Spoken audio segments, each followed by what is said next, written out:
I call the meeting of the San Juan Unified School District Board of Education to order. There are 3 closed session items on tonight's agenda.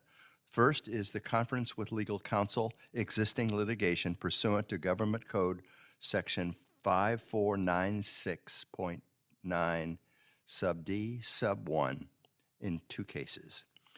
First case is Magali Kincaid, Benito Juarez Neighborhood Association, Neighborhood Elections Now, Juan Iniguez, Carolina Flores, Damaris Canton versus the San Juan Unified School District, complaint for violation of the California Voting Rights Act, and in the alternative, for the violation of the Voting Rights Act of 1965 and the California Constitution, Sacramento Superior Court case number 34-2020-00286475.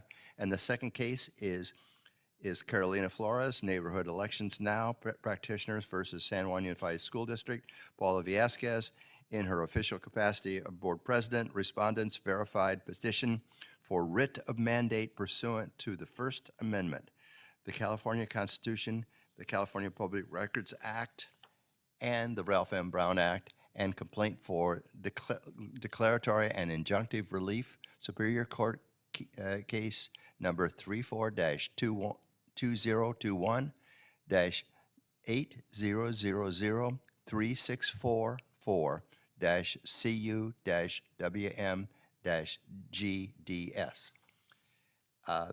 And secondly, student expulsions in 6 cases, Education Code Section 48918 sub F.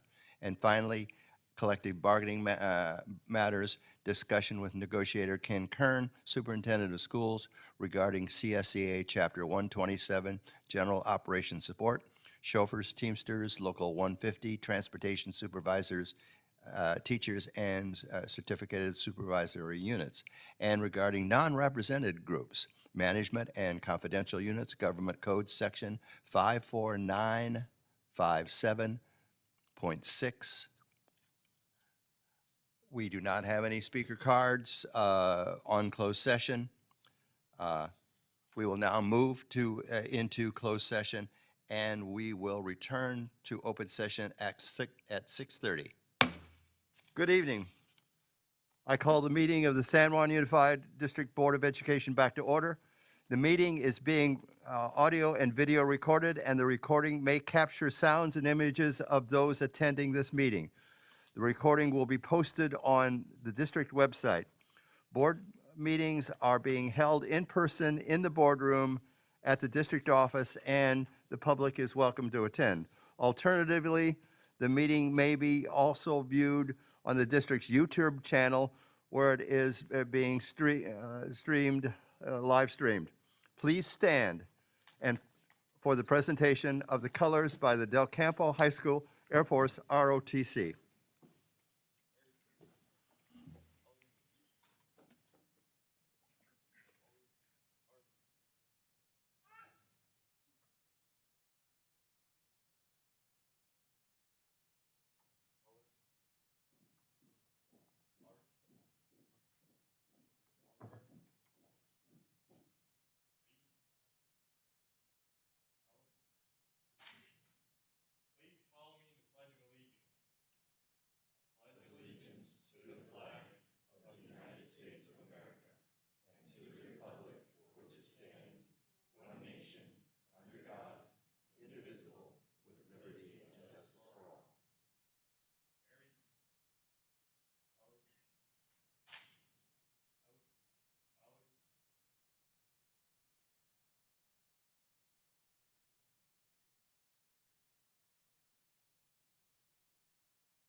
Good evening. I am Michael McKibben, Board President. To my right is Ms. Zima Creason, Board Vice President. To her right is Ms. Pam Costa, Board Clerk.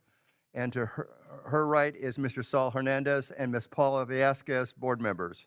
To my left is Superintendent Kent Kern, and to his left is Board Administrative Assistant Stephanie Cunningham. Individuals who are attending the meeting in person and would like to offer public comment, we ask that you complete a speaker request card available at the staff table, and you will be called on at the appropriate time during the agenda. Please note that the Board Bylaws 9323 limits visitor comment to 2 minutes per speaker and no more than 30 minutes per single topic. Time will be extended for any speaker who uses an interpreter. Please be aware that public comments include your name and become part of the public record. We are now at item D, approval of minutes. Are there any corrections to the minutes? Is there a motion to approve the minutes of April 19? Second. Moved by Mr. Hernandez and seconded by Ms. Creason. All those in favor signify by saying aye. Those opposed? It is unanimous. We now move to item E1. Tonight we have 2 recognitions.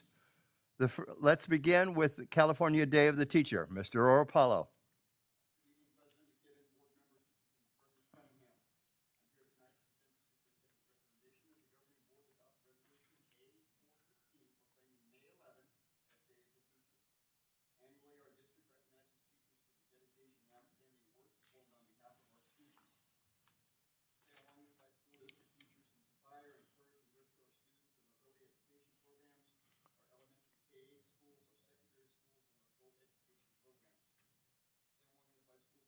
Touch the lives of students, of families, and entire communities. And I'm here tonight to have Barry Roth, the president of the San Juan Teachers Association, to accept this resolution and personally thank the board for the support of their teachers. Mr. Roth. I'd like to take a moment to thank the Board of Education, superintendent, district leadership for once again recognizing the great work, the amazing work of our teachers. Each year that the association comes to represent the teachers and to receive this resolution on their behalf, it is a great honor. But this year it might be a little more significant, perhaps a lot more significant, as this year has been so unique. This year has been the most difficult year in our profession for all of us. But our teachers continue to move on. COVID has thrown barriers and hurdles at the feet of our students and our teachers, and it doesn't stop, and it's never ending. But what also is never ending is the dedication. Our teachers find ways to remain positive and nimble and creative, to work over the hurdles, to work around barriers and work through the challenges. And they do so because of their dedication to their students, because they hold their students in their hearts and at the forefront of their mind.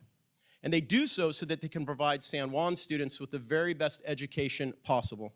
So I very much thank you this year especially for recognizing them, for seeing them for their greatness, their dedication, their sacrifice. Thank you very much.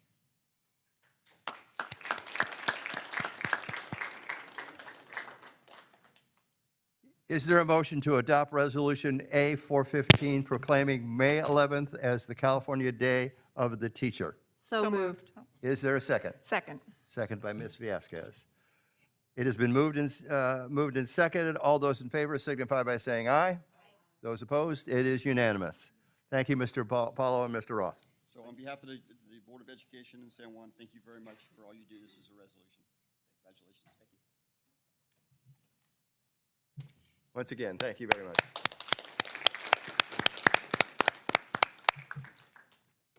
The next recognition is for Classified School Employee Week. Mr. Oropalo. Thank you, President McKibben, board members, Superintendent Kern, Ms. Cunningham. I'm here tonight to present the superintendent's recommendation that the board adopt Resolution A416, proclaiming May 15th to the 21st as Classified School Employee Week. Every year, the district recognizes classified employees for the dedication and outstanding work that they perform on behalf of our student, staff, and our community. Classified employees contribute to the establishment and promotion of positive instructional environment, and they play an important role in the services to our students. Classified school employees provide a safe and conducive learning environment for our students and ensure the district's goals for teaching and learning because they provide vital contributions, hard work, and effort throughout the year. And the district, as a result, the district proclaims the week of May 15th to the 21st, 2022, as Classified Employee of the Week.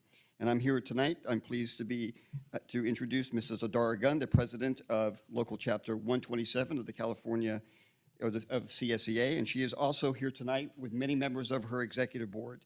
So, Mrs. Gunn. Thank you so much. Good evening, President McKibben, board members, and Superintendent Kern.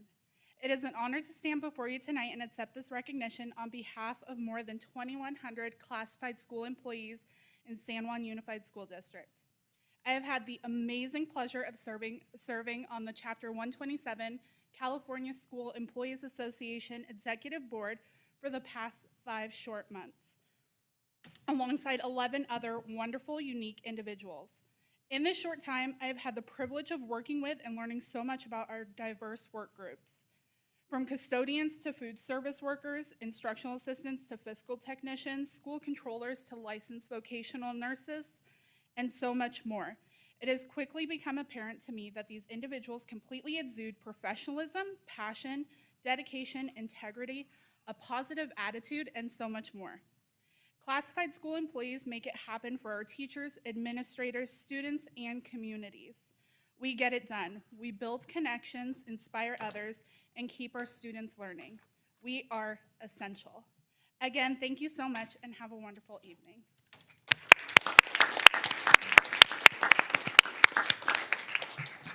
Do any members have any comments that they would like to make? Mr. Hernandez. Dr. McKibben, we have quite a few of you here today. Mr. Apollo, would you ask them to stand up so we can see all of them that are here with us tonight? So we can give them a round of applause.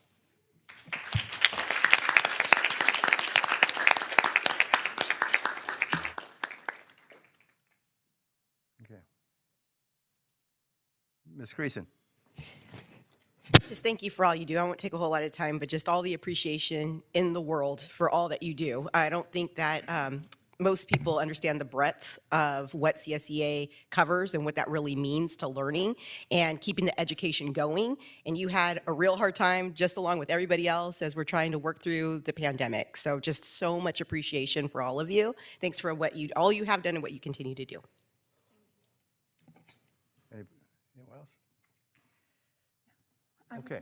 No, Dr. McKibben, sorry, I would like to go. Let me know how you would like me to be acknowledged. I'm sorry. No, that's okay. Let me know. Do you want me to just turn my mic on? Do you want me to raise my hand? Or Any way that I can tell is all fine. right, we'll work on it. Sounds good. I just wanted to jump in really quick and say thank you very much. Thank you as well to the members who joined us this evening for all the work that you do every single day for our students and for our school communities. And when appropriate, I would like to move the item. Thank you. Okay. Anyone else? All right. Then let us move. Is there a motion to adopt Resolution 416 proclaiming May 15th to the 21st as Classified School Employee Week? So moved. Ms. Creason, and is there a second by Ms. Villasquez? All those in favor signify by saying aye. All those opposed? That was unanimous. So, Dara, on behalf of the Board of Education and the school district, thank you very much for all you do, and thank you for your staff for being here tonight. I really appreciate you all coming out and supporting. Congratulations. Thank you so much. Thank you, Mr. Opalo and Ms. Gunn. I was remiss a bit earlier when we were giving the resolution to for the California Day of the Teacher to allow board members an opportunity to make remarks. I will try to correct that now. I apologize for doing that. Is there anyone that would like to do that? Ms. Villasquez. Yes, I also just want to express my appreciation to our certificated staff as well. And Mr. Roth, you did a great job of representing yourself and your colleagues, and I just wanted to say thank you very much. Ms. Creason. Just want to echo my sentiments again. Thank you, thank you, thank you, because just like you said, it's just been a hard road for everybody to keep the education going and to make sure the kids are okay. And as we're working to keep mental health, at the forefront for our students, we know that this is an issue for our teachers and staff as well. So just a whole lot of appreciation for all that you do every day. Okay.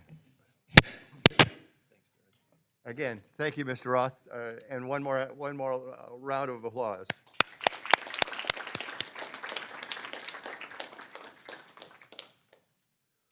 We are now at item E2, High School Student Council Reports. Tonight, we will hear from student representatives from Bella Vista High School and Mira Loma High School. Welcome. Let's begin with Ashley Haro and Sarah Arata from Bella Vista, and I hope I said that correctly. I apologize.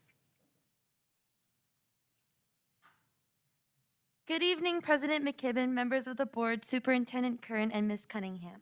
I am Sarah Arata, and this is Ashley Haro, and we are the social and cultural representatives from Bella Vista High School, student government. Thank you for inviting us to come share all of the amazing things happening at Bella Vista High School. As we are nearing the end of the school year, students are savoring the last weeks of their first year back after the pandemic. In our last speech, we mentioned that we had been holding out hope to be able to host fun events for our student body once more, and that we in student government would be sure to be proactive about having these events ready. We are happy to say that we have successfully hosted many events since then, like movie night on the field, tailgate events, multiple school dances, and more. This week, we are also having our first indoor rally for this school year, which we are all very excited for. The freshmen and sophomores have never had a rally, so we are excited to be able to share this amazing experience with them.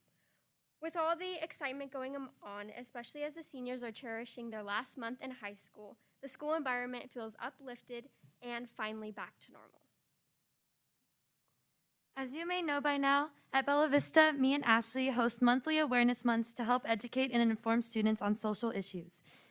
We host discussions on the topic of the month to ensure that students have the space to be able to share their experiences and feelings on the topic, specifically at Bella Vista High School.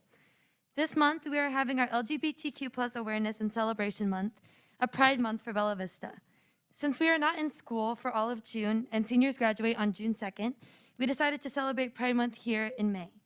We hope to uplift students who identify as a part of the community and build the allyship of students on campus. We also want to be sure that everybody feels heard and supported, so we are going to be sure to have a discussion open to willing participants on May 17th. We have been through many topics throughout the months, all important, but some more emotional and heavy than others. However, we are happy to close out the school year and our final awareness month with something joyous. As stated in prior speeches, this position as social cultural representative was new to student government this year, us two being the very first to have this position at Bella Vista High School. It required a lot of trial and error, creativity, listening, and learning, but we are very proud of the work that we have done, and we are proud of the framework that we have laid down for future social cultural reps to come. Since I am a senior, I won't get to see how the position is continued in the future, but Ashley will be there to carry on our work and our legacy continues. Overall, we are happy how this school year has turned out, even with all of the obstacles. As a community at Bella Vista, we were able to move forward and continue to strive for a successful school year and now in the future. We hope the seniors remember their unique senior year and that all students at Bella Vista carry positive and happy memories of this 2021 to 2022 school year, even with everything that we've been put through. Thank you for attentively listening to our reports, and thank you for listening today.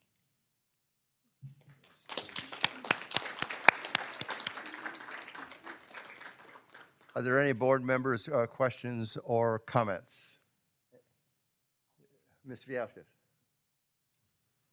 Thank you, Ashley and Sarah, for your reports. Thank you as well, for one, the work you're doing, but two, you only get so many total months, right, to pick a topic, and you still chose to deliberately fit in Pride Month and support for LGBTQ students. So I just wanted to say thank you very much for that as well. And as well, Sarah, congratulations on kind of leaving a legacy that I'm sure Ashley will be carrying on, very successfully. So I just wanted to congratulate you too, because it's very rewarding to do the work, but I hope you see the value in making sure that it continues once you're gone. There's a special value in that too. So congratulations. Thank you.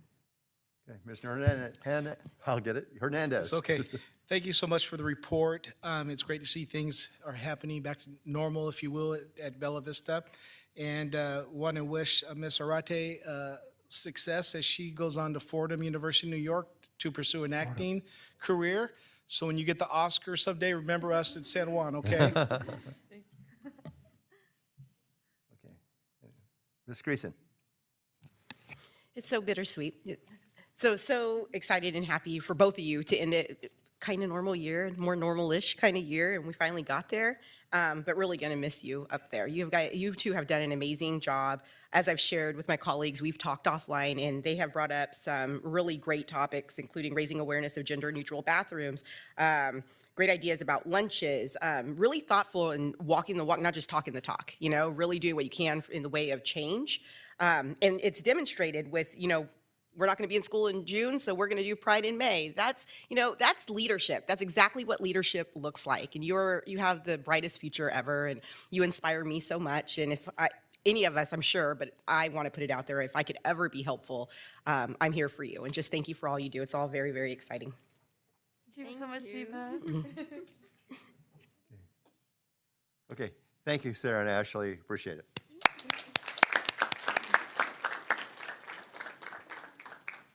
Next, we will hear from Abigail Pearson and Emma Fontran from Mariloma.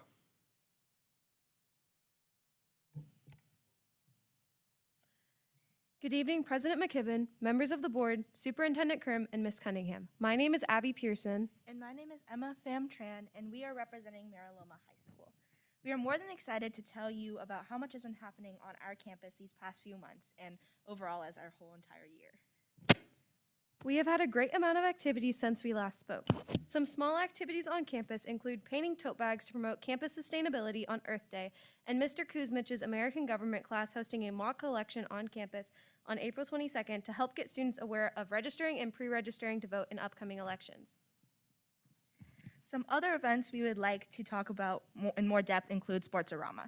As we previously mentioned, Mariloma's tradition of Sportsorama is vital to our identity as a campus. Unfortunately, due to COVID, we have not been able to host one for the past 2 years. However, that all changed on April 1st, 2022. Mariloma students were able to get together in the big gym and compete with other classes to have an overall amazing night. The seniors took first place in overall events, and the sophomores had a great performance, coming in second, a well-earned prize that shocked us all. Since this night, campus morale has been significantly higher than it has been in the past few years. On April 20th, Mariloma hosted an open house paired with our fabulous International Night. International Expo is a great opportunity for Mariloma students to celebrate their cultural differences and learn about others' traditions. And this year was the biggest one yet. We had flags all over campus, had exhibits from all over the globe, including an Ethiopian coffee ceremony to a traditional Latin salsa dance. This International Night, we had over 20 ethnic groups represented and had great feedback from students, most of which who had never seen their culture embraced like this on campus before. Moving on, we also had some of our sophomore International Baccalaureate middle year students complete their World's Fair Summative assessment on April 25th. The concept of a World's Fair is when these students dig deep into a topic, place, or concept and become experts on it, taking what they learn and teaching other students about the topic and how it is important to society. The class of 2024 did an outstanding job, especially since they have not seen a World's Fair before. The teachers and administrators were more than impressed by all their hard work, and I am sure that their grades will reflect that. Recently, Mariloma also hosted their Associated Student Body elections, and candidates were given a week to campaign, and the elections were held on April 29th through May 2nd. We had a great turnout with over 800 students voting, and all of our offices have been filled with amazing representatives. We look forward to seeing them thrive next year. Paired with this, class elections are just around the corner as well. As you may know, last week was Teacher Appreciation Week. Administration had a new surprise for teachers every day, and students also wanted to share their love by creating a Google form to anonymously share how their teachers made a positive impact on their lives. Teachers were touched by this meaningful difference that they are making and truly appreciate what students have expressed. At Mariloma, we offer 7 different spring sports options to our students. Namely, our girls softball team this season has had a great season so far. Their senior night was last Thursday, and one of our seniors has signed to play for Wheaton College in Massachusetts starting this fall. Our boys golf team has also had a great season, becoming our league champions and moving on to sections, which was May 9th. Miraloma's track team is also sending 19 students on to sections on May 21st. And Miraloma boys tennis are also victorious at leagues and have sections later this month. Continuing on, we have several end-of-the-year events that are coming up that we would like to share. Starting with this Saturday, we have Junior Prom, which will be held on campus from 7 to 10:30 p.m., and the theme is Greece. They will be providing iconic diner foods such as loaded fries, lime rickeys, and of course, milkshakes. We are very fortunate to host this event and hope to see a very good turnout. On a similar note, Senior Ball will be hosted at the Milagro Center on May 28th with the theme An Enchanted Night in the Bayou. Think like Princess and the Frog. We are planning on having a student-led band for some live music and a fantastic night under the stars. Our International Studies program juniors have started work on their Pleasantville project. Pleasantville takes you on an authentic journey for the 50s and 60s, exploring key concepts such as the threat of nuclear war and, as expected, Jell-O salads. We will be having a 2-day exposition for Pleasantville running from 5th period Tuesday, May 17th to 4th period Wednesday, May 18th. We invite you to join on the music, celebrations, and quirky skit we have planned for the day. Senior awards are also coming up, and we'll be hosting a ceremony later on in the month of May. So we will be giving out different awards commending seniors for their academic achievements, leadership on campus, and overall hard work. Wrapping up this year in events, we are in the process of planning another study session for finals. We had an amazing amount of students show up for last December's Cocoa and Cramming, so we are more than excited to have another Kool-Aid and Cramming, where teachers offer office hours and a classroom for students to have a safe space to study and ask questions. Though our time is brief in June, there are a lot of events, including a Safe and Sober Grad Night for seniors on June 3rd, as well as a senior picnic on the same day. Senior graduation will be hosted on our football field on June 6th, starting at 6:30 p.m. We invite you to check out Miraloma's class of 2022 graduation and share their excitement for what comes next. By now, I'm sure that you have seen and heard how proud we are of our students' academic success. But wait, there's more. We are pleased to share that 2 of our juniors are heading to the 2022 NCFL Grand National Debate Tournament this Memorial Day weekend. This twin tag team duo has been crushing the competition since their freshman year. Kaylee and Kylie Yuen have embodied Matador intelligence and spirits, and we are excited to see how they place this year. Furthermore, we are currently in the middle of IB and AP exam season. At Miraloma, we offer 3 AP courses and a multitude of IB courses as well. We have 114 students signed up to take AP exams and 250 students signed up to take IB exams. As you can probably tell, May is a bit of a big month for our campus. Now, we want to talk a little bit about our career technical education pathways. At Miraloma, we offer 2 pathways, one for the medical field and one for the computer science field. Starting with the medical field, we have our CTE program begins their sophomore year for students and starts with intermediate classes exploring broad subjects such as health and medicine, and it leads up to senior year in which students are able to travel to externships at places such as veterinarian clinics, dermatologists, pediatricians, and more. And moving on to the computer science CTE side, it's a fairly new addition to Miraloma campus. But Mr. Stinson teaches our Exploring Computer Science, Cybersecurity, and AP Computer Science Principles classes. These classes have been working on programming, design, and one class was actually able to identify and help fix an unstable internet connection on campus. So we're really looking forward to see what their future endeavors look like. Thank you all so much for having us, and we have loved being your representatives for this school year, and we hope that you stop by Miraloma's events this year. Thank you again. Okay. Don't scurry now. Emma, come back. I'm running away. Do any board members have questions or comments they would like to make? And Ms. Vasquez, I can see it this time. Well, I'm also working on just putting my mic here because there's just a lot of feedback that scares me every time because I'm very skittish. Anyway, Abby and Emma, thank you very much for joining us and for the thorough report as well.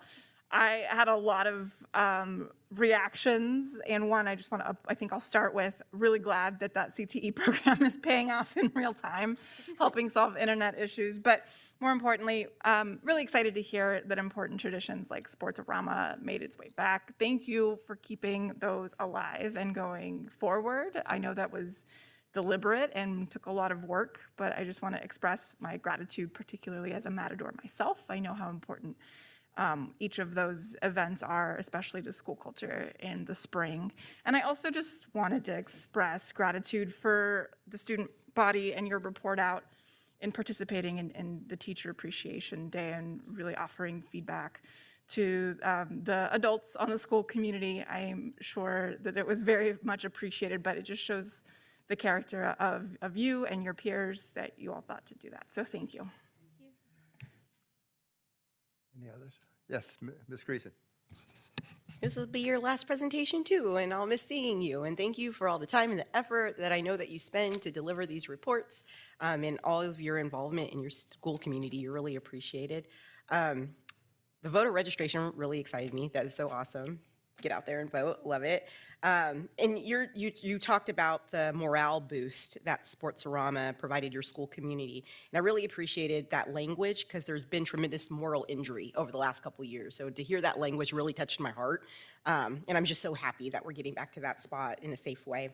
The Google form also, I thought that was a great idea. You know, something comes up quite a bit on Teacher Appreciation Days, like what do we do, how much money, it's usually a funded thing, right? A Google form's free, and it's just a thoughtful and so impactful. Like words mean a lot, more than I sent in pizza to my kids' school. So now I'm feeling like, Google form would have been way more cool. But, it's just thoughtful, and I just want to encourage you, it's classified week coming up. Maybe we could do another Google form for other part of the house that makes education run, right?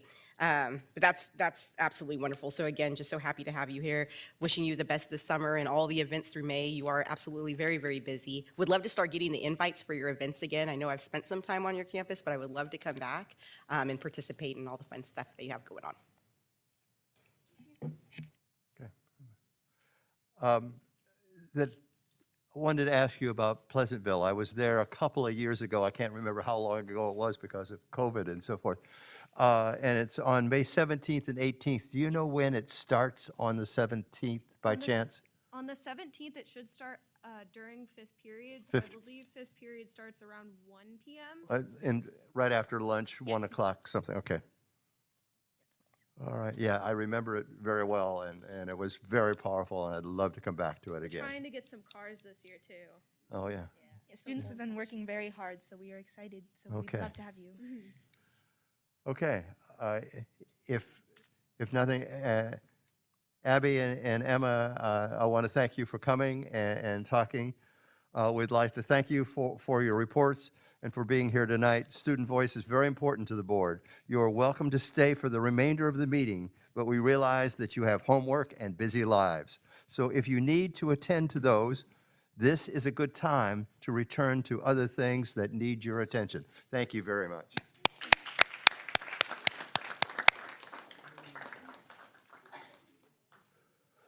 Okay, we are now at items E3 through E6. There are no reports from staff, board-appointed district committees, employing organizations, or other district organizations. We are now at item E7, closed session expulsion actions. Ms. Costa. The board voted unanimously to accept the hearing panel's recommendation of 3 expulsions in case numbers M29, M30, and M32, and to accept as written 1 stipulated expulsion in case number M38, and 2 stipulated suspended expulsions in case numbers M37 and S50. Thank you.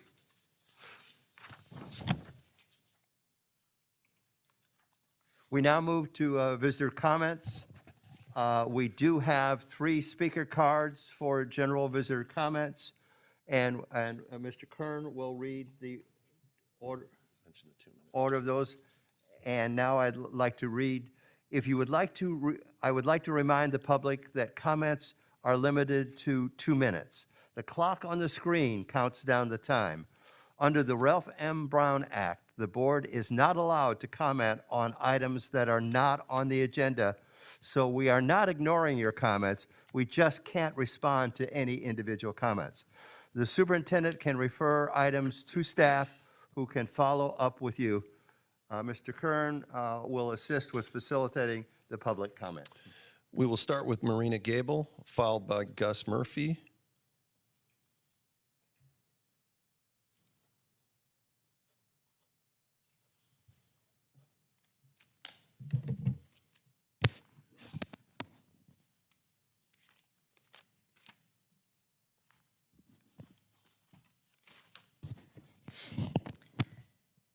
Dear Honorable School Board, I'm requesting you send an official opposition letter to the State Senate Committees, the State Assembly Committees, the Sacramento County Office of Education, opposing proposed legislation of COVID shots and COVID-related bills, SB 866, vaccine without parental consent, SB 871, vaccine mandate for kids, SB 920, no privacy, SB 1135, youth cardiac arrest protocols, SB 1184, no medical privacy, SB 1296, surveillance, SB 1390, censorship, SB 1464, health officers to have more power than law enforcement, SB 1479, invasion testing protocol, invasive testing protocol, AB 1797, database of vaccines, AB 1917, contact tracing, AB 1993, no jab, no job, AB 2098, censorship of medical professionals.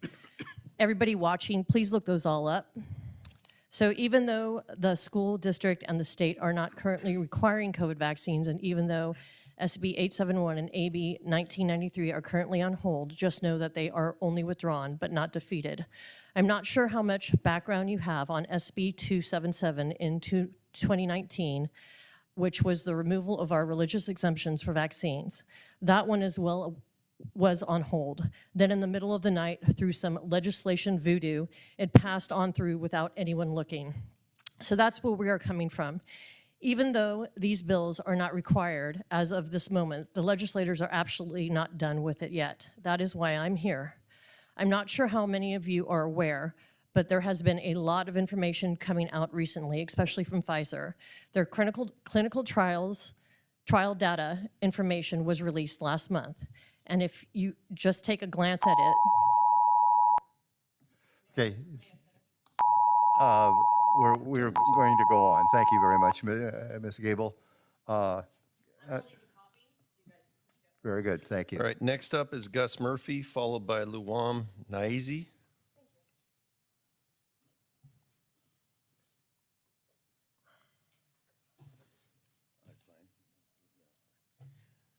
I've been to, my name is Gus. I've been to over 30 school board meetings, and I've never heard the community or any board or anybody ever say that teachers and staff aren't doing a good job. We all recognize that. They're part of the community, and I kind of want to take this time to kindly remind you that the community is who you work for, the school board, that's who elected you. And while the feel-goodery that happens in these rooms is nice, ultimately your job is to honor your community's wishes. Which is why it concerns me when I look at things like your YouTube channel and the only videos where comments are disabled are the school board meetings. These, so if you're at home watching this, hopefully the comments will be enabled after I say that, because literally on your website, the very first thing in your mission statement, if you want to call it that, says to hear the community's views, right? Not the teacher's views, okay? Not CSEA, you represent the community, and that's why I'm here. And I do appreciate everything that they went through in the past 2 years, but a lot of it was self-induced by people like Richard Pan, who, I apologize if I'm wrong, but I'm pretty sure has contributed to your campaign for state senate, ma'am. So kind of don't want to thank the surgeon for stitching me up. That's also the one that nicked me in the first place. All right, that's what happened here in California. We did it to ourselves with our poorly elected officials. And I also want to say that watching these children wear masks, some of them have immunocompromised people at home, and I don't know all the situations, but there is a disproportionate amount of masked kids, and that is not public health, that is indoctrination, right? None of you, I don't know if you're MDs, but you don't have any peer-reviewed studies that show children are in danger from COVID-19. You don't. So why would they be disproportionately masked? Because you've made them feel scared, and it's shameful. I want to finish with a positive note and say I love educators. They saved my life, so I'm not here to bash them. I'm here to tell you, though, that honor your community's wishes, and I'll speak to you a little later. Thank you very much.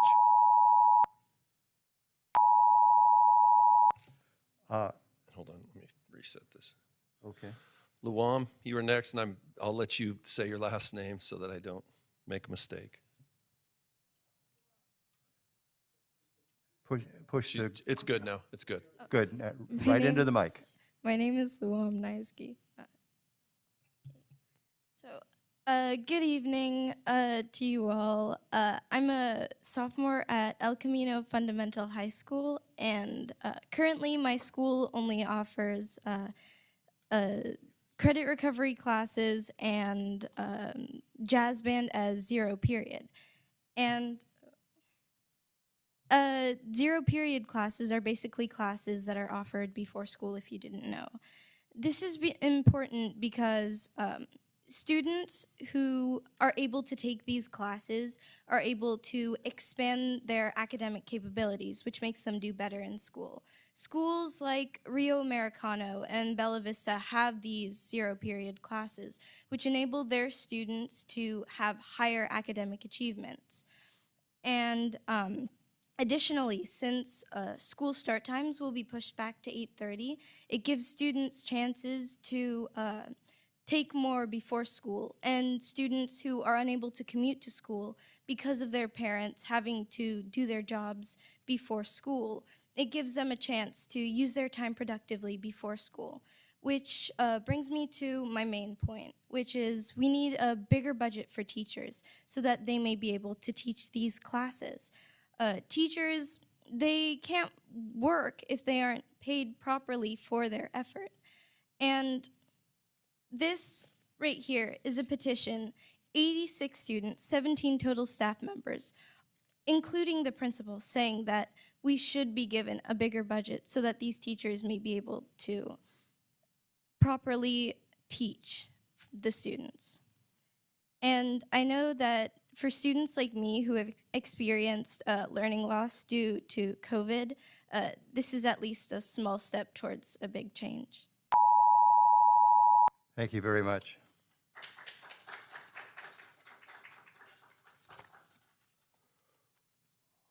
We now move to the consent calendar.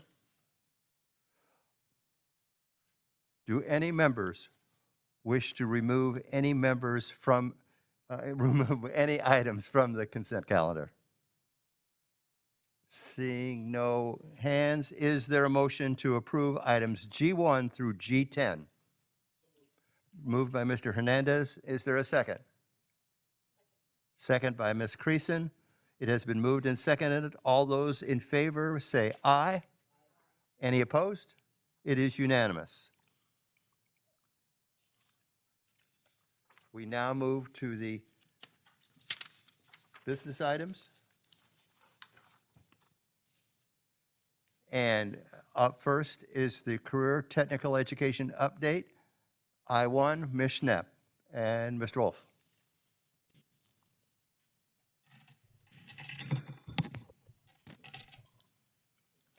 Good evening, President McKibben, members of the board, Superintendent Kern, and Ms. Cunningham.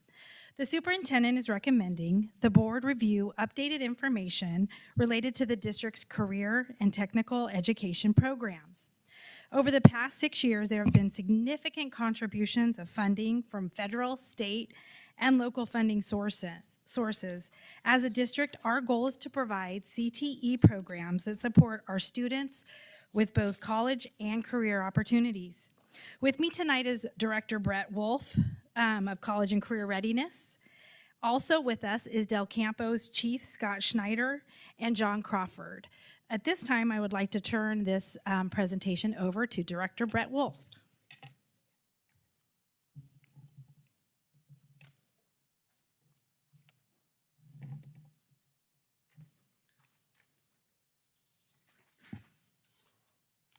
Well, good evening, President McKibben, members of the board, Superintendent Kern, and Ms. Cunningham. Can you hear me okay? Yep. Okay. Just very excited to be here this evening to share with you just kind of updates in our CTE program. Also with me here tonight is my amazing team. We have Tracy Locker, lead counselor for the district, Julia Roser, the College Career Readiness counselor, and 2 new additions to our team, our CTE counselors, Cindy Penbera and Martine Cermak. So I'd be remiss to not talk about how great my team is. So when everything that I share with you tonight, it's not certainly that I'm so great, but I've got a really great team and a really great district to work with. So, so before we begin, let me figure out how this is working here. I'm just going to do just a brief overview. So if you remember, we used to do something called the Cte Expo, where we had lots of our community center. We had all our pathways out, and it was an opportunity to recruit all of our elementary kids and middle school kids in the district. With COVID, we realized we needed to do something a little bit different, so we pivoted. We enlisted the communications team, and we have this video that we're just going to start with, and then we'll kind of go into the presentation. So.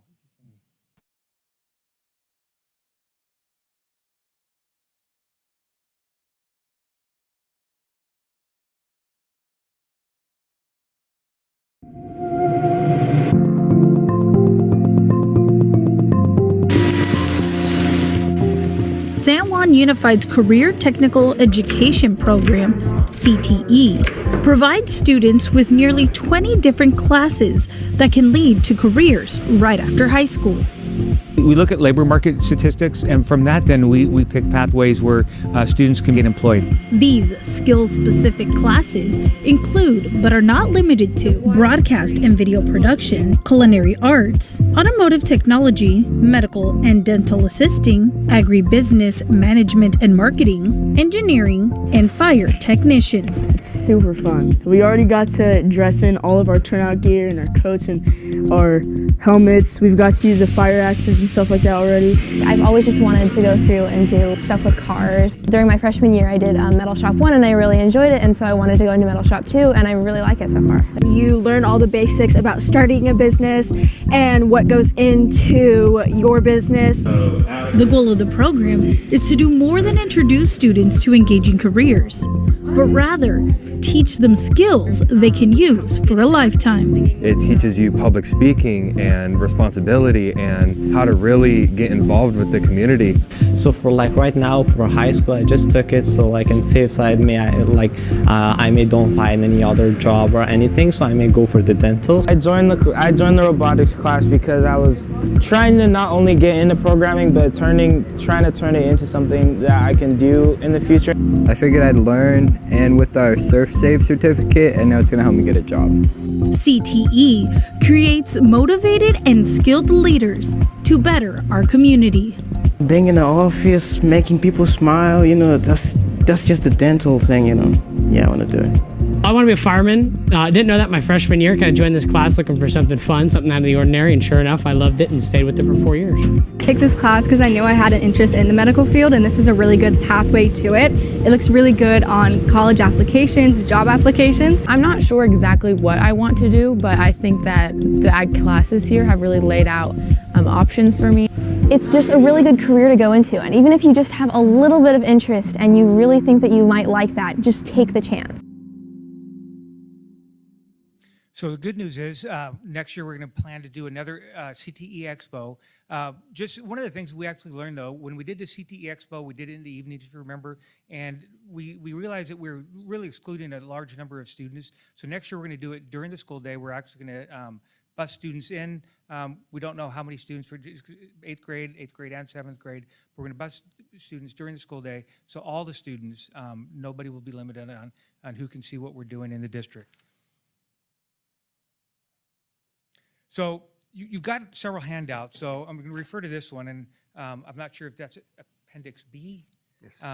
So with that, you're going to notice that we call something sectors, and we talk about pathways and total programs. So when we talk about a sector, we're talking about the overarching industry sector. So for example, when we talk about public safety, for example, or public services, within the public services sector, we have public safety, which is law enforcement, then also emergency response. So with that in our district, we have 11 sectors, 20 different pathways, and you'll see we have 31 school programs. So when you think about, okay, well, that doesn't make sense, 20 different pathways, but we have 31 programs. So for example, in the medical assisting, we have 4 different programs for the medical assisting. So that's why sometimes those numbers don't add up. So we're really excited about that. And we've actually done a lot of expanding over the last 6 years with monies that we've gotten through the state and also the federal level.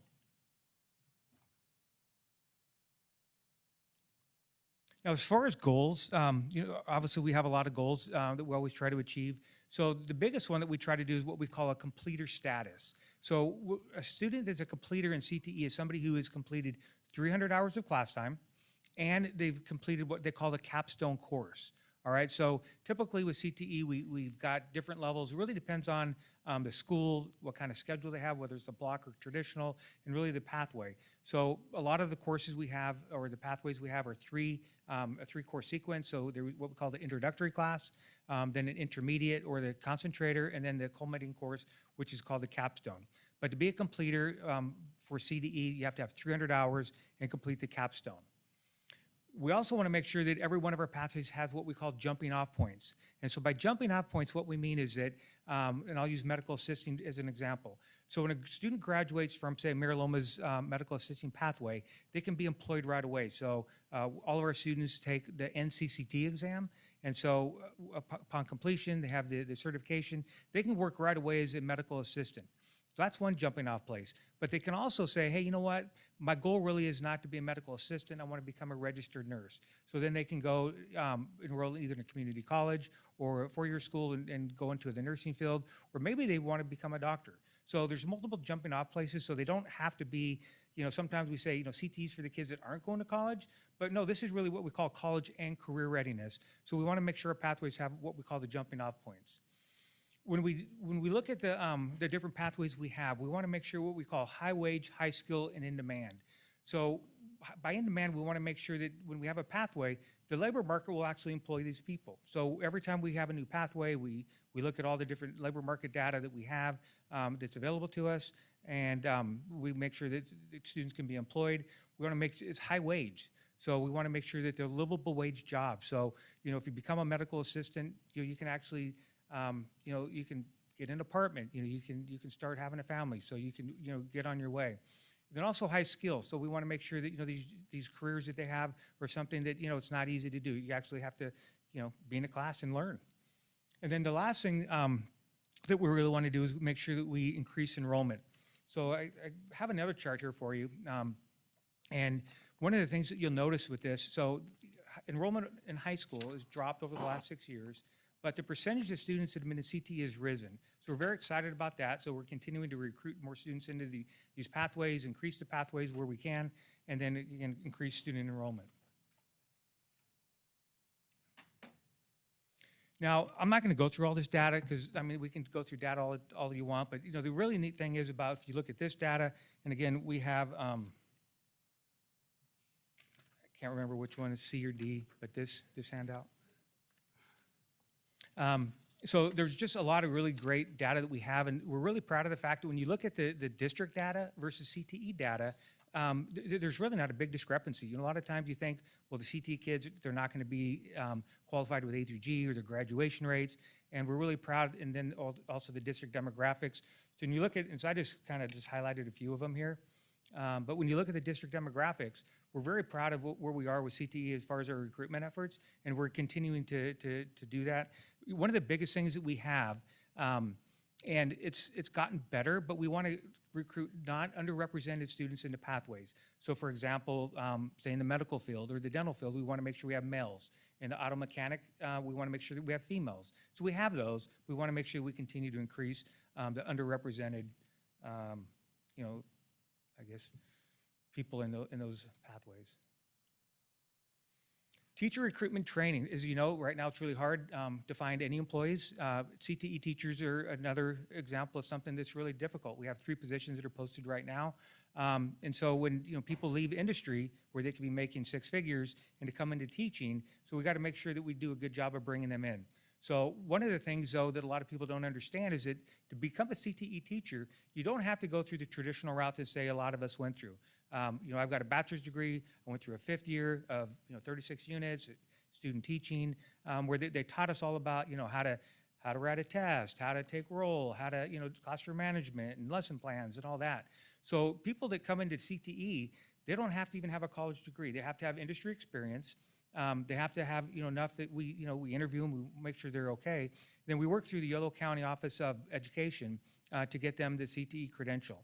One of the things we did in addition to that, though, is We wanted to make sure that we just didn't like bring them in and say, here you go, good luck. And a lot of times we know what happens with that.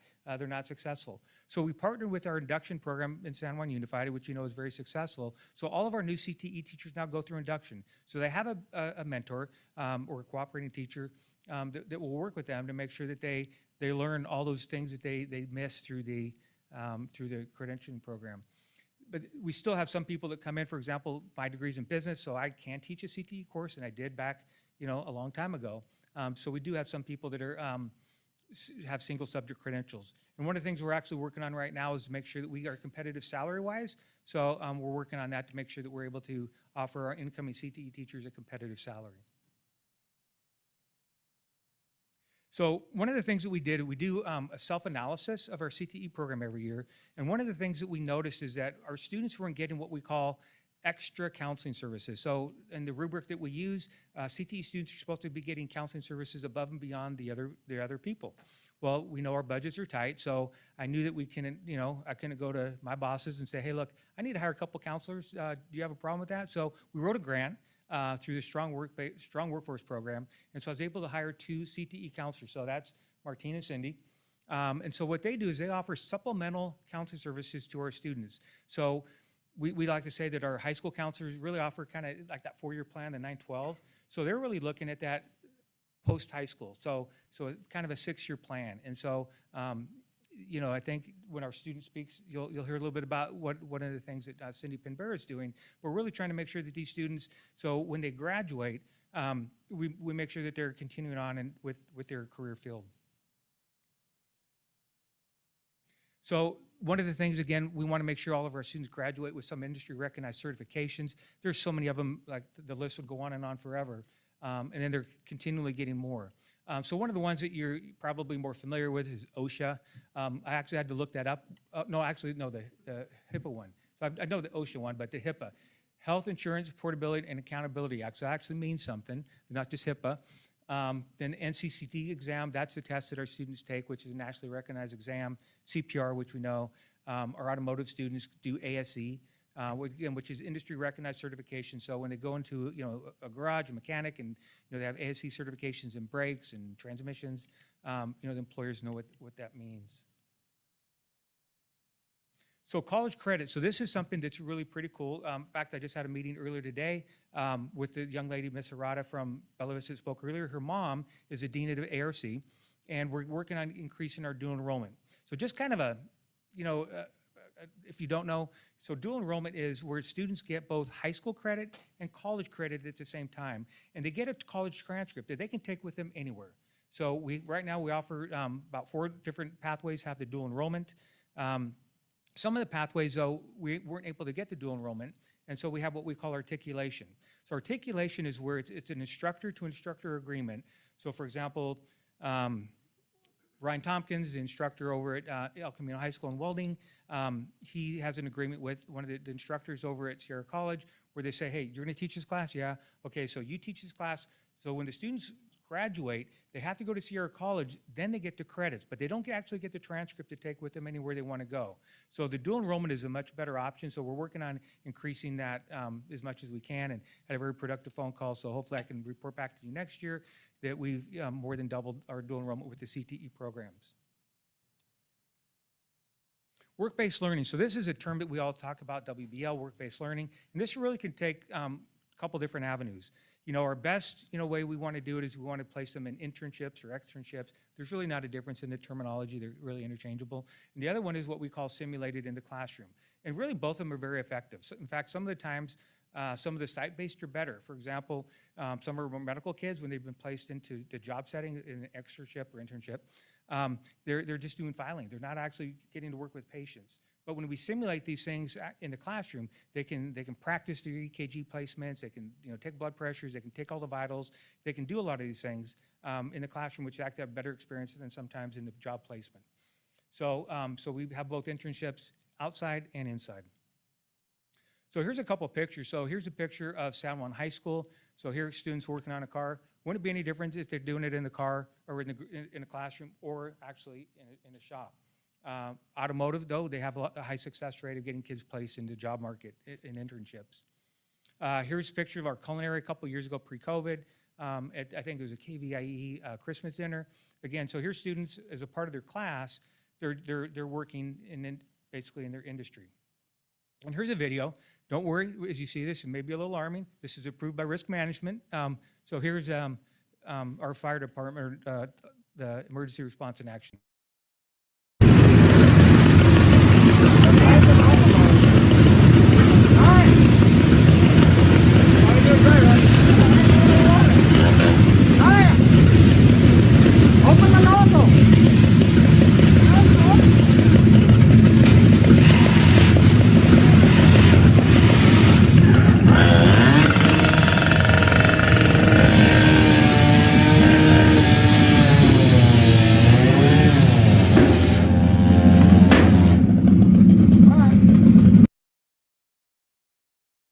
Film for the Good Day Sacramento, and so I was able to go out there and take the video on my phone on that. But again, example of work-based learning. So this is, they're not going to be able to do that with Sacramento. They can go watch it, but they won't actually be able to do all this work. So at this time, we have a couple guests for you. We have Chief Snyder, who will introduce himself, and also we have a senior student at Del Campo, John Crawford. So. Thank you, Director Wolf, and thank you, board members, for allowing me the time to speak to you today. It's my honor to represent Del Campo High School's Fire ROP program. A little bit about myself. Once again, my name is Scott Schneider. As you imagine, I'm a retired Sacramento engineer paramedic.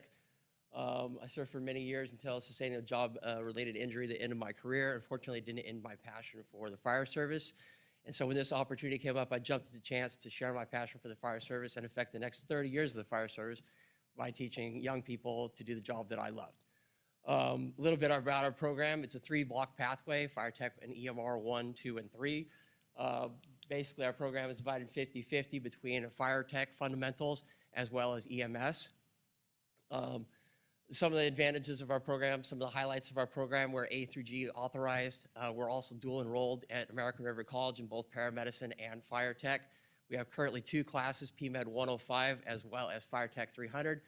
Next semester, hopefully, we're looking to add PMed 106 and Fire Tech 302. So we have that going for us. We have a number of students who are currently serving in the fire service, at least 6 that I know of, and as well as a number of other students who are in the EMT and paramedic program at American River College.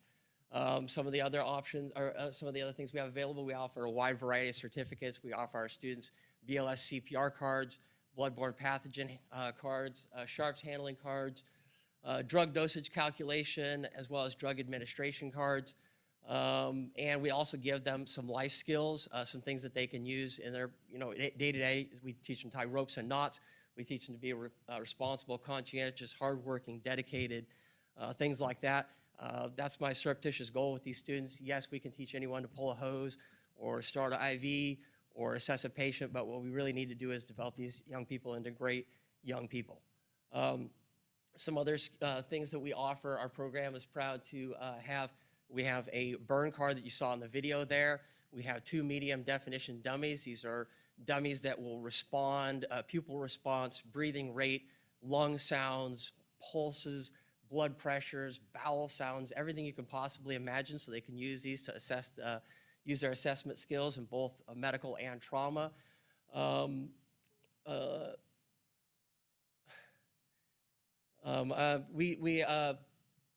very proud to the fact that we had a student who graduated last year who's currently working for Bozeman, Montana Fire.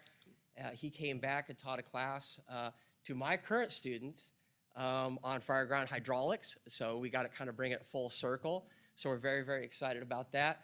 Also, I'm very, very proud of the fact that we had 2 separate students on 2 separate occasions use the CPR that they learned in my class to save. On one occasion, saved another student in the lunchroom at our school, and on another occasion, saved his own father's life. That student is slated to get a life-saving award from Sacramento Fire in the very, very near future.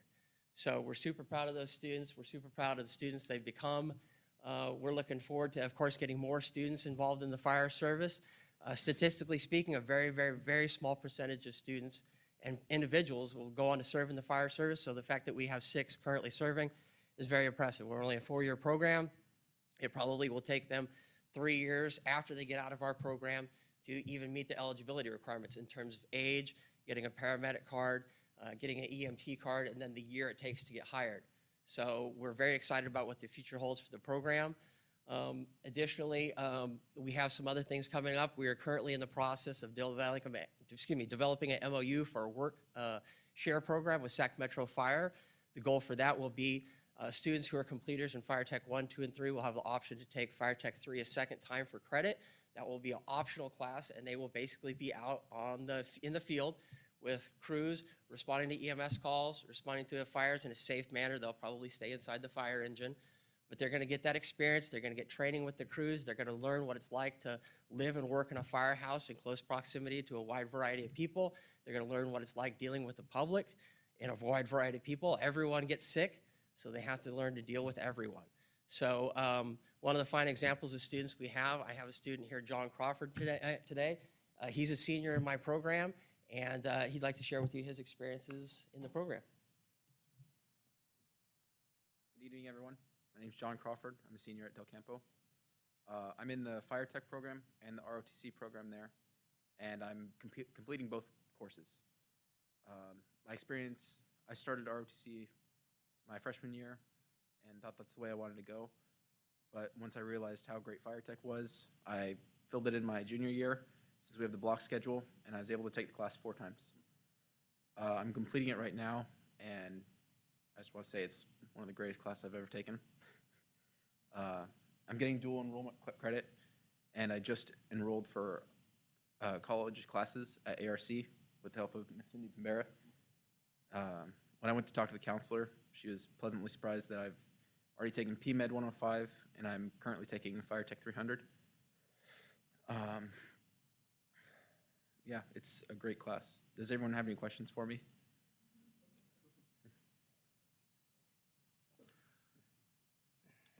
Unless Mr. Wolf, you have more to say, that we will move to questions now then, okay? Couple more things and we're almost done. So one of the things we really try to do is get as many community partnerships as we can. The community has a lot of ways to get involved. One of the things we do is we have different advisory committees. So I have a district level one. So we always want people in on that. I know Mr. McKibben has been there several times to our advisory committee. Then each individual pathway has their own advisory committee. We always welcome guest speakers. You know, a lot of times, you know, somebody's maybe in the law enforcement field and you know, they can't provide, you know, a job shadow, but they can say, hey, you know what, I can come talk to you, the class about my work as a detective or something like that. And then in addition, job shadows and also internships. So we do everything we can to try to get the community involved in our programs. And in fact, I just heard of today where one of our employees whose husband is in the construction industry, we're gonna be getting them as another partner. So we're always looking for community partnerships. We're always trying to add new pathways or just kind of convert what we currently have. For example, at Del Campo, for years and years, they had a wood shop that was just a voc ed class. That teacher retired. We reinvented that class now as a CTE pathway for construction. Next year, after really trying to work with Encina and as they're getting, you know, their redesign, we're gonna be starting a construction pathway to Encina next year. I'm very excited about that, working with Mr. Carmada. And the strong workforce monies that we're getting, we're gonna be doing that. And then in 23-24, we're planning to have a new aviation pathway, which is in the transportation industry. And we're really excited about that. So it's the neat thing for me is we investigate these pathways. I get to learn so much about the aviation industry. And so that's gonna be a really neat pathway that we're gonna be putting over at Mira Loma in 23-24. And I think that's it now. So this time, my team and I and our teacher and student are available for any questions that you might have. Okay, and now it is time for our board questions to the CTE team. Who would like to begin? Ms. Costa. Thank you, Mr. Wolf, and to your team who's here tonight, and to Mr. Snyder and Mr. Crawford. Excellent presentation. I'd like to tell my fellow board members, I heard this presentation at Curriculum and Standards last week, and the chairperson finally had to cut off discussion because they were so excited about the presentation and kept adding things and volunteering, and it was really powerful and exciting to watch the community respond. I'm really excited about the focus on the high wage, high skill, and in demand. I think that's critically important and something that's been added in recent years. And the idea of the aviation, transportation and aviation partnership, I think is going to be just another outstanding piece. As I asked you at Curriculum and Standards, I'll ask again tonight, so my fellow board members here, how many total programs and pathways have we increased in the 6 years that you've been the director for CTE? Well, between adding new ones and then kind of like with the Del Campo reinventing, so 13 new ones. And have we ended any pathways in the last 6 years? So four have gone away, and let me explain to you kind of how that has happened. So, for example, we had 3 automotive pathways on the east end of the district. We had Casa, San Juan, and Del Campo. They were under-enrolled, and then the auto shop at Del Campo was really before we made the decision to remodel that whole building. So we downsized that one so we could really fill up the pathways at San Juan and Casa Roble. Advanced manufacturing, so it was at San Juan High School. So again, a smaller school, we had, I think, 6 pathways there at the time. It was just not enough pathways for the number of students, and so we had under-enrollment. So when that teacher left, we tried to hire somebody to replace this person. Advanced manufacturing is a really special skill set. We couldn't have anybody that would apply, so we didn't fill that position. Then we had the bakery and culinary at San Juan. So again, both of those pathways had lower enrollment. And so what we did was the teacher left for the bakery. And then what we did was we combined the bakery curriculum into the culinary. So now that pathway teaches both bakery and culinary. And then at Mesa Verde, we had a professional dance. That teacher left the state and we didn't fill that position. So those are the 4 positions that have gone away. Thank you so much, and thank you for the work on behalf of our students. Mr. Hernandez. Mr. Wolf, thank you, and to your team. Outstanding report. Usually when I'm out and about in the community, one of the things that I usually brag about is our fire CTE program at Del Campo. And I've stopped in several times, unfortunately unannounced, and taken people through Mr. Snyder's class, and he's always available to give tours, and we appreciate that very much.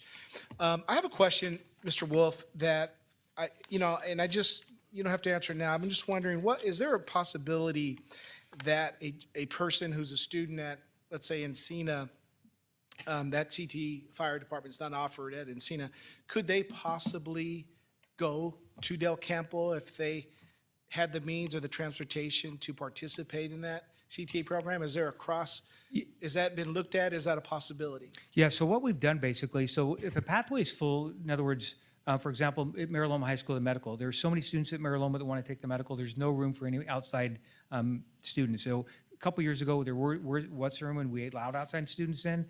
We created a waiting list and it was just like not going to happen. That's why we increased the pathways. We got a new one at first Rio Americano, and then a new one this year at El Camino. Del Campo, they've got so many programs there. In ROTC, so I've learned a lot in my 6 years. So we've got competing programs. So when you have construction, you have ROTC. We had the law enforcement and fire. So you're basically competing against yourself. So the law enforcement, we moved to Mesa Verde because they didn't have anything quite like that. And then with the emergency response to fire, we still have room there. So that is actually open to outside students. So some of them are like the fire. Then the other ones, they're so filled within. So that's why we really want to make sure that we get out the message as early as we can to students. So as they're choosing open enrollment and they really want to be a part of a pathway, they can choose to go to the school that has the pathway that they want. But Mr. Wolf, I think, for example, we have students in the Health Academy over at CASA that take classes there in the afternoon. They're at another site in the morning, and then they go there in the afternoon. Isn't that correct? I think when I visited. Not CASA Medical. Yeah, that's a part of that's a whole other beast that I didn't want to get into, a California Partnership Academy, where it's actually like a school within a school. So the answer is yes, if there's room permitting. Is that what I'm hearing? Okay. Yes. Thank you. They're telling me. Come on up to the mic. I apologize. I'll add more. In fact, we do work with the master schedule builders at the sites that do open to outside students. So Fire, for example, when we made the transition to welcome outside students from other campuses, they scheduled it in a third, fourth period. So it would allow students to take their morning classes at Bella Vista or San Juan or any of the traditional or block schools and then attend Fire for third and fourth. So not all of our pathways are open to outside students, but when possible, when they're not filled by their site-based students, we do open them up. Thank you. Ms. Vasquez, please. Thank you for the report, and thank you, Tracy, for joining us up at the mic. It's also fun to see that the CTE counseling team has grown. Very exciting, and thank you for joining us for the evening. Excited to see more of you. I also want to extend my thanks to Captain Schneider for joining us for the report tonight, and to John as well. Appreciated hearing your perspective directly, and I just want to express how excited I am about continuing to grow our CTE choices. And I think the part that I've certainly been hoping and waiting for as we look to expand CTE-based offerings was the point in the video when the student said it looks good for a college application and a job application without hesitation, right? That is it's small, but a significant step in even changing the mindset of how we approach student preparedness and what school looks like after high school. So I was really excited to hear that that had just so naturally come from that student, because I know there was a point in this time where that was not, in this district where that was not the case. And it was, back when I was going through the system, if you weren't going to a four-year college, frankly, you were somewhat dismissed, and we're changing that every single day. So I'm really, really excited to see that and hear that.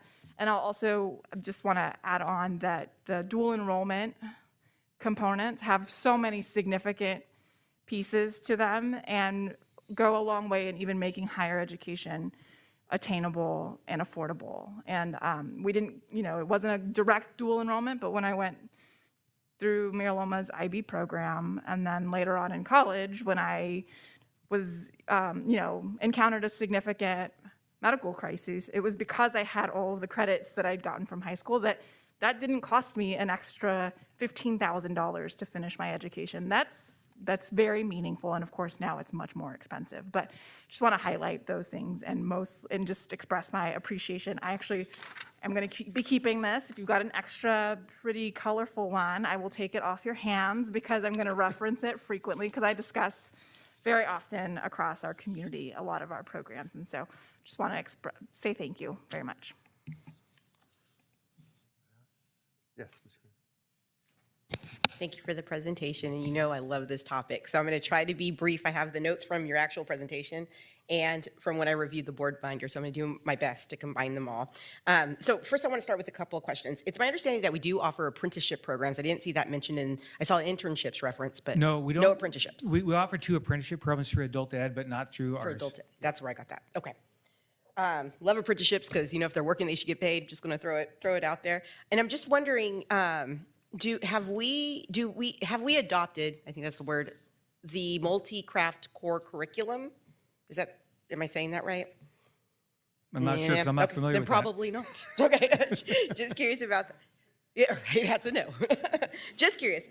This is wonderful. I love CTE. I mean, I'm not going to go into the details of my day job, but it's a really interesting concept. And, you hit it on the head. What I was going to speak on, Ms. Vasquez, is the stigma that came with that. There's this idea that if you don't go to a 4-year, then somehow you are a failure and your parents failed you too. And it's just not true. There is all these really good jobs with family supporting wages and benefits that are out there unfilled, that are causing crisis and will continue to cause crisis if we don't address that. And I know it's a huge priority for our state. There's a bunch of money being dumped into workforce development. And there is no shame in not going to a 4-year at all. And I think that sometimes in K through 12 land, we lose sight of, graduation isn't our only goal, right? We really want to set our kids up so that they could have a good job. Like that's ultimately what we want, not just graduate, right? And this speaks to that. So a couple of things. I did, and I shared when we spoke recently that my son chose to go to Eagle Eagle Polytech. So he's a freshman this year, so he'll start next year. I wouldn't let my kid do it if it was tracking him. That's, because it's important that we do this the right way and not track kids. That's for sure. That we don't decide as adults that you're not cut out for college, you're going to go this way. When I learned more about the program, it's absolutely A through G. He can make the option to upgrade certain classes. I think it's his math class and English classes, maybe history as well. I don't remember, but he can upgrade them if he wants to. It's absolutely open. It doesn't track him at all. He has all the options in the world. So I'm really excited about that for him. You brought up a point about CTE teachers and the salary, and I just want to point out, just for the record, that that's a huge issue, because so often teachers that are teaching CTE programming can make more working in their profession, and so that is just a hard bag, to address, and so I just want to call that out for the record, that I don't think people know or understand unless they're kind of living in that. So bear with me as I go through my sticky notes now. And I've stated this on the dais a couple of times. I really hope that we as a board could really commit that we spend our CTE dollars on high road jobs, high road good jobs. Workforce Development Board says high road. So again, that's just the family supporting wages and benefits. That's not to say that there's not really great programming that students love and that keeps them engaged, but it may not lead them to a good job. Like, the demand is not there, the money's not there, it's just not a thing. And so I want to be sure, and I hope we as a board can commit that when we're talking about CTE dollars, that really is going to those high in-demand jobs with those high road jobs, as the Workforce Development Board would call them out.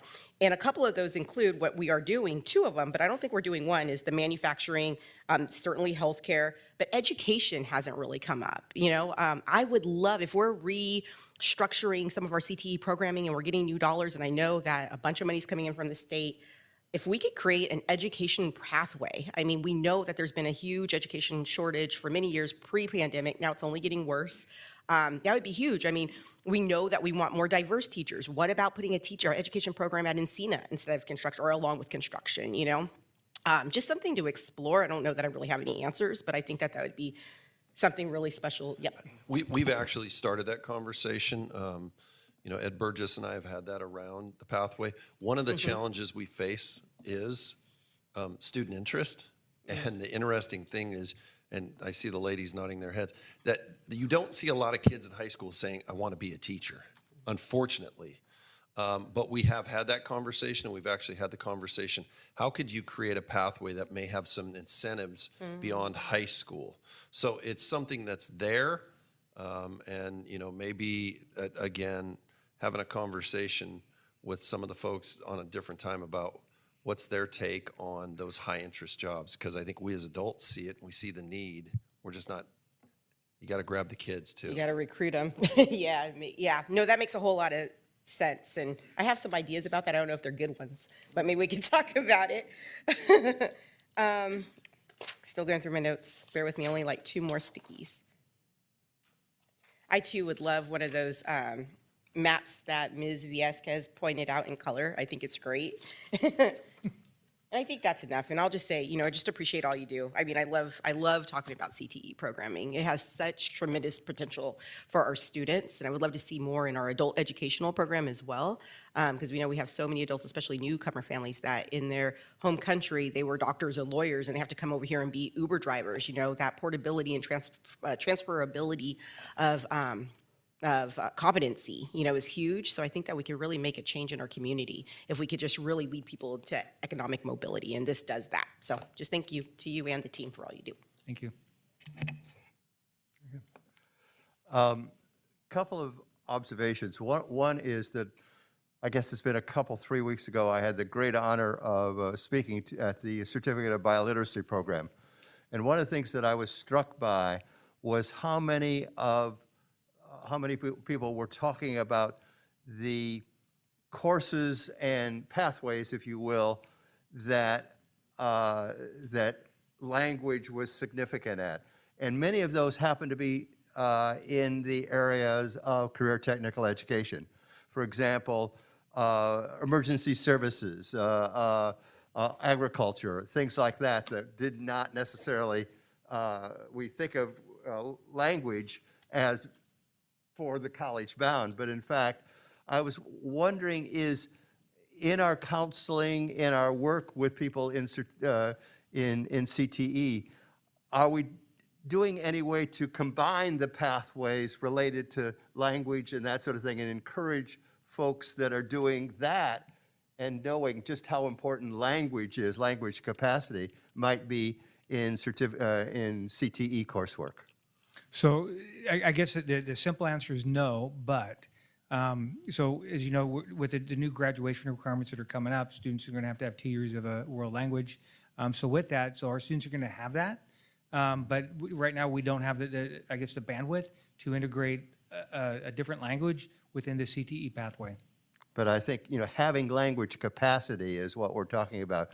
And in particularly for counselors, to have them understand that indeed we're going to make these people significantly more employable with language capacity. And that was just the observation that I had. And I hadn't thought about that until I was giving this speech and said, aha, that indeed I'm thinking of it fairly linearly also. The second is a feel-good story that I may have told before, but I want to tell again, and it's a bit dated, and it had to do when San Juan had a certified diesel mechanic program. Happened to be one of their students was a special education student, happened to be a cochlear implant person. Therefore, my wife ended up working with him and he was barely intelligible when they started together. And he was a young man that indeed, because of his language inabilities, that he was not, frankly, going too much of anywhere. And he was also in a charter school for kids that had some difficulties over time and so forth. So it was interesting to watch the platforms of special education, career technical education, a charter school, that sort of thing, all come together to help this young man, along with dual enrollment at I believe it was American River College. And I want to also talk about a little bit about what you talked about in terms of the certificates and how important certificates are to these people, and it certainly was for him. And it changed the way people looked at him because he had this certificate. Oh, and by the way, he started at $71,000 in his first job when he had that thing. Not a bad salary. So I want to again thank all of you for the work that you do and how you indeed change lives with this kind of work. And this is a great report. Keep up the good work, and thank you very much. Thank you.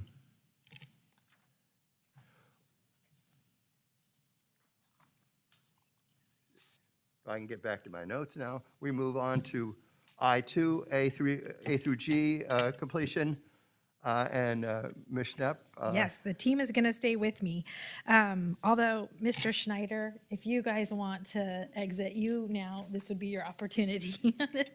And thank you for joining us. The superintendent is requesting that the board review information on the A through G improvement grant plan. This 4-year grant will provide the district with an additional $2 million in funding to help increase the number of California high school pupils, particularly our low-income English learners and foster youth who graduate from high school A through G with A through G eligibility. So in order to support this work, we gathered input from a wide variety of stakeholders, including our counselors, students, and our administrators, to determine what are the current barriers for our students in A through G completion.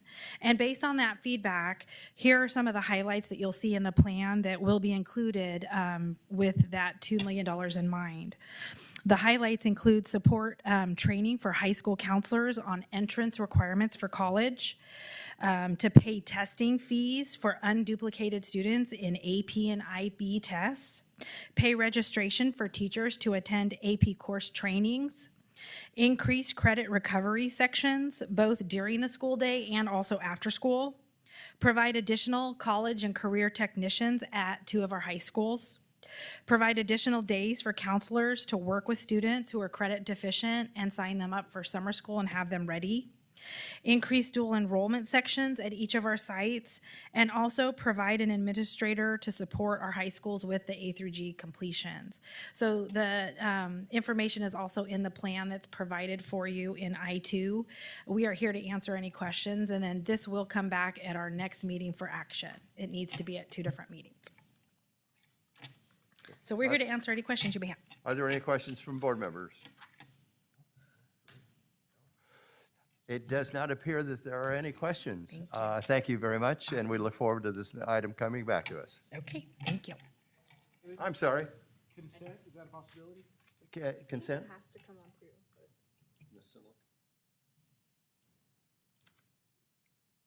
Is it I okay believe for- it could be on consent, yes. We'll look at it, and if we can, we will. Okay. Thank you for that. All right, we move to item I3, proposed revisions of board policies. First one is on admissions. Mr. Gibbons. Ginter. Get it? Good evening, President McKibben, Superintendent Curd, members of the board, and Ms. Cunningham. I'm here this evening for the recommendation by the superintendent that the board discuss the proposed revisions to Board Policy 5111, admissions. This first particular policy, while it isn't very long, there are some gender-neutral language changes in the policy, and also there's a change in requiring admissions to have healthcare options on admissions paperwork. While that's something we don't have to do anymore, we continue to do it anyway. But if you have any questions on this particular policy, I'd be happy to answer them. Are there any questions? Ms. Creason. No question, but I just want to call out in appreciation the change of the language to gender neutral. That really popped out, and I think it really speaks to some of the comments that were made by our students earlier today. So thank you. Are there any other questions? All right, this item will return to us for action on May 24th. We move on to, and this can go to consent also, if that's all right? Okay. And we now move to board policy related to charter school renewal, I4. Mr. And I bring to you the recommendation from the superintendent that the board discuss the proposed revisions to Board Policy 0420.42, charter school renewals. This policy really has, while it's a longer policy and there's a lot of changes to it, it doesn't really change the policy a whole lot. Basically, the specificity of the language is greater in the rewritten policy, and it outlines a little bit better for us the renewal procedures for charter schools, and it takes into account some of the things they went through during COVID-19. So those are the major changes that we're looking at for this policy. If you have any questions on that, I'd be happy to answer them. Questions from the board? Seeing none, thank you for this item. This item, too, will return on consent on the 24th. And we move to I5 related to expenditures and purchases. Ms. Stahlhuber. Good evening, President McKibben, board members, Superintendent Kern, and Ms. Cunningham. Superintendent is recommending that the board discuss the proposed revisions to Board Policy 3300. It's related to expenditures and purchases. The attached board policy has been updated to reflect the current procurement and contract laws, which align with the California School Board Association sample policy. Okay. Any questions? Questions from the board?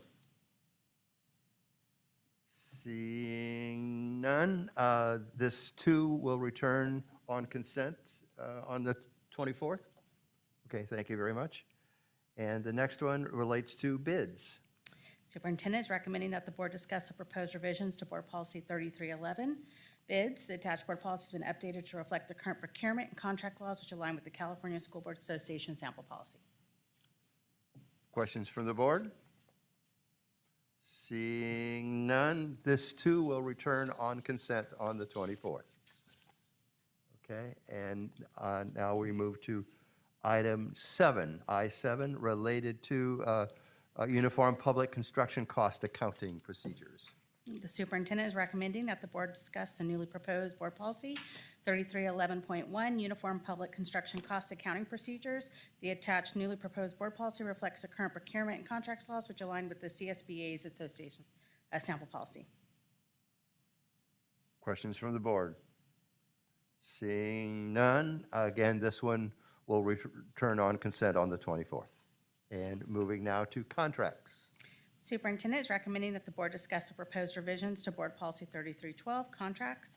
Attached board policy has been updated to reflect the current procurement contracts laws, which align with CSBA sample policy.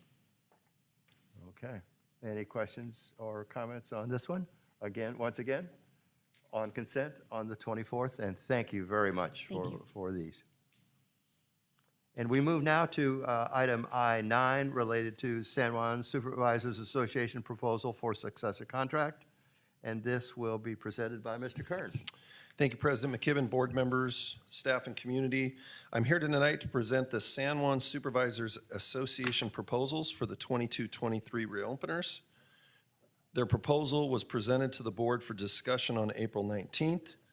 This time I can attempt to answer any questions on behalf if needed. And this is a discussion item tonight. Okay. I assume there are no, we have no comments at all. Yeah, yeah. And so are there any board questions on this item? Okay. Okay, this proposal will be presented to the board on May 24th. We move to item I10 now, also related to, this relates to Professional Educators Coalition Successor Contract. Again, Mr. Kern. I-10, I'm here tonight to present the San Juan Professional Educators Coalition proposals for the 2022-23 reopeners. Their proposal was presented to the board for discussion on April 19th. At this time, I can attempt to answer any questions on their behalf if needed. Okay. And there is no visitor comment. And there are no visitors' comments? Okay. Are there any questions from the board? It appears not, and this too will come back, and the proposal will be presented at the May 24th board meeting. We now move to item I11, presentation of the California School Employees Association proposed successor contract. And Mr. Kern, once again, will present this. I'm here tonight to present the California School Employees Association, Chapter 127, proposal for contract reopeners for 22-23. At this time, I can attempt to answer any questions on their behalf if needed, and we do have one public comment. Okay. A reminder that 2 minutes, and Gus Murphy.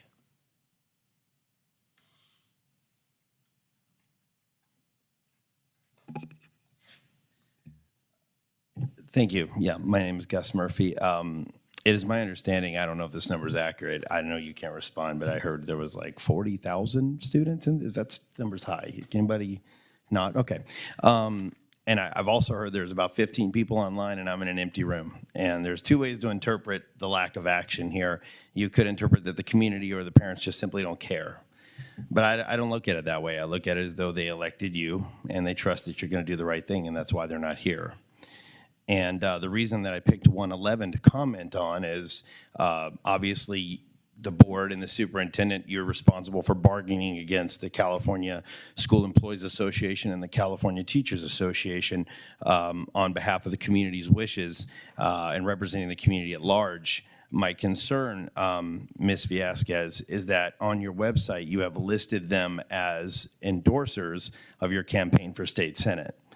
That represents a clear conflict of interest, and I'm representing the community when I tell you that it's not okay for you to take an endorsement from an entity for you to run a state senate while bargaining against them on behalf of your community. That is my interpretation. So with that being said, I'd like you to either resign from this school board or discontinue running with that campaign because it's a clear conflict of interest. If you choose to do neither, you can just treat me as some guy behind a microphone that you don't know, or you can take me for my word that I know enough people that we will launch a full investigation into any wrongdoing, you having fiduciary responsibilities, you know, and being a steward of taxpayer money. We are aware of it, and I think it's clear to everybody in the room that that's not okay. All right, so that's what I came to talk about on 111, all right? And with that, thank you for all that you do for the children. Thank you. This item will return for public comment on May 24th. We move now to I12 Williams Complaints. Ms. Simlick.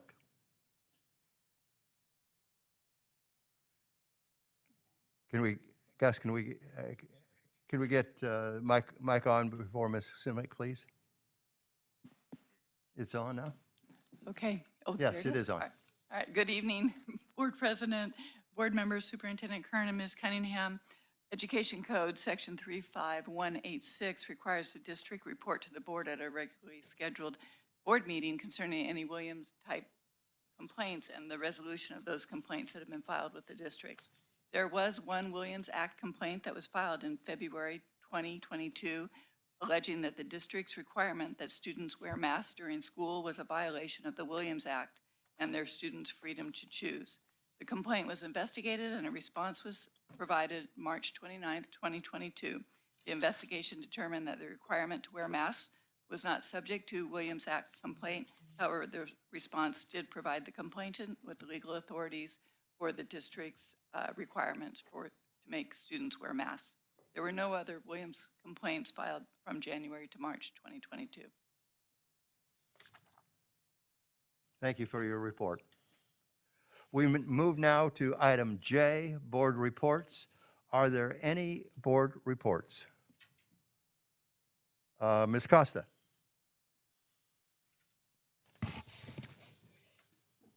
I, along with many of our board members, attended the AVID celebration for our students, and I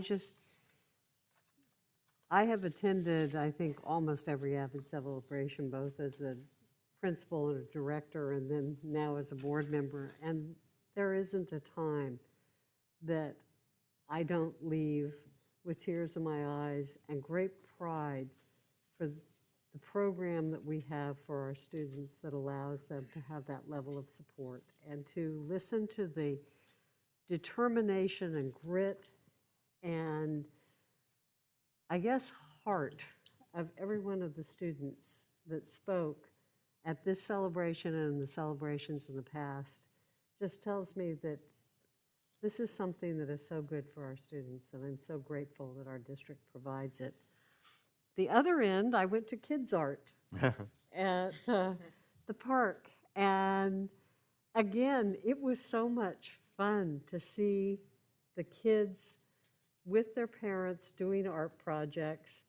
And although the art projects were designed for elementary age students, I saw more dads making the projects alongside of their little preschool or kindergarten children, and they were so proud and giggling and laughing, and I thought, isn't this great that the arts are being celebrated in our district? And then you go into the room where art was displayed and the kids running around showing their parents the art projects from their school, but also saying, come look at this school's. I want to tell my teacher about it. And I spent a long time just listening to comments that day. The high school projects were outside, and it was great to see the high school students so proud of their art and so wanting everybody to celebrate what they had accomplished. So bravo to San Juan. It was both were great celebrations. Okay. Ms. Creason.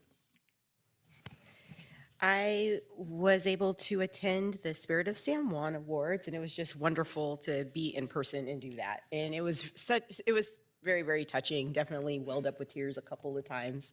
I mean, it's just, even though this has been a more, air quotes, normal year, it's still been a really hard year for a variety of reasons, coming out of a really difficult couple of years.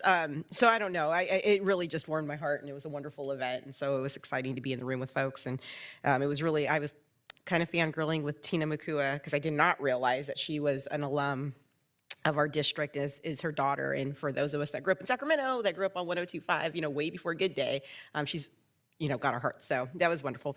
And I also was invited to participate in Cameron Ranch's career day. And that was so fun. I talked to two classes, a 4th grade and 5th grade class. They first had their prepared remarks that, you get ahead of time to prepare for, and then they go rogue. And the things they say and the questions that they have were really interesting. And it was really insightful, though, like what leads them on their path, like what sparks work for them and jobs and money. It was really interesting to see that organic magic happen. And again, it was just great to be able to be in a classroom and get invited to something like that and be around kids. And it was really a pleasure to be able to speak with my day job hat as an executive as well as a school board member, because those are two very different roles. And for them they were really surprised that someone that looked like them had these jobs. They were several of them were very, very surprised and asked very interesting questions about challenges in surviving. It was, oh, my heart. So it was a really good time. And that concludes my report. I wanted to, I mentioned earlier going to the certificate of bioliteracy thing. I wanted to recognize the students from San Juan. There were more than 200 people who received the certificate of bioliteracy from Sacramento County. And one of the things that I found out was though this was started in California and started in California districts, it's now, the certificate of bioliteracy is now in 48 different states. And it started here, and I wanted to note that and indeed thank the parents and that sort of thing. A number of the people, of the 1,600 people in Sacramento County that received it, approximately almost a third of those actually were more than 2 languages. Many of them were 3 and 4 languages that the students, either by exam, by coursework, by about 7 different ways that you can exhibit that you are fully competent in the language were done. And so I wanted to recognize those people. Also wanted to say that I was very pleased to visit our bus drivers for Transportation Day luncheon, because it is very important that we as board members listen to people and spend time with them and that sort of thing, because we do indeed see them as our partners, not as our adversaries. Another meeting I attended was the Superintendent's Parent Advisory Committee, and once again, listening to their thoughts and hearing from them and their ideas, it was extremely important. Also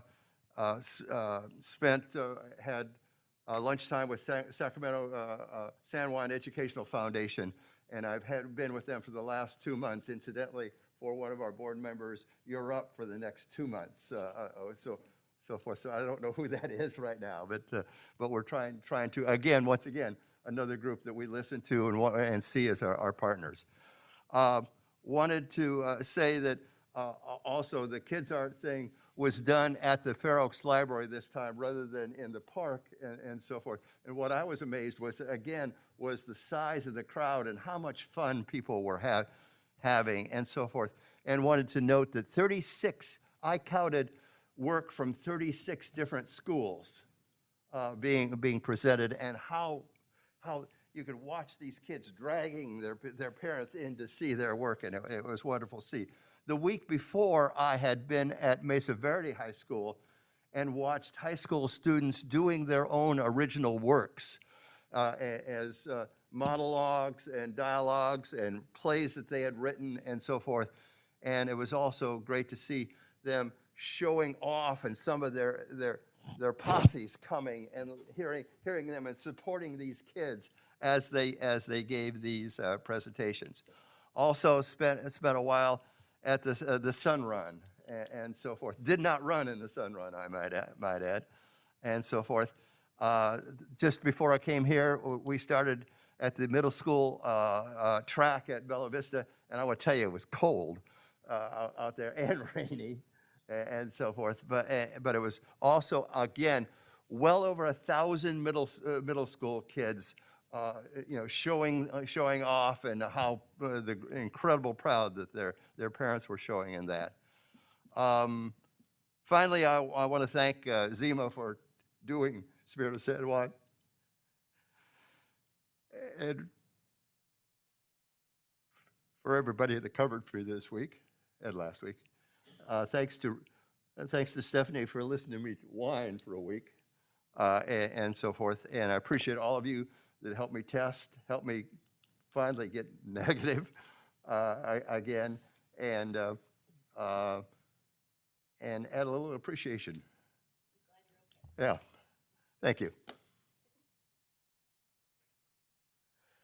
Having said that, are there any board members that have future agenda items that you would like to add to the agenda? Seeing none, this meeting is adjourned.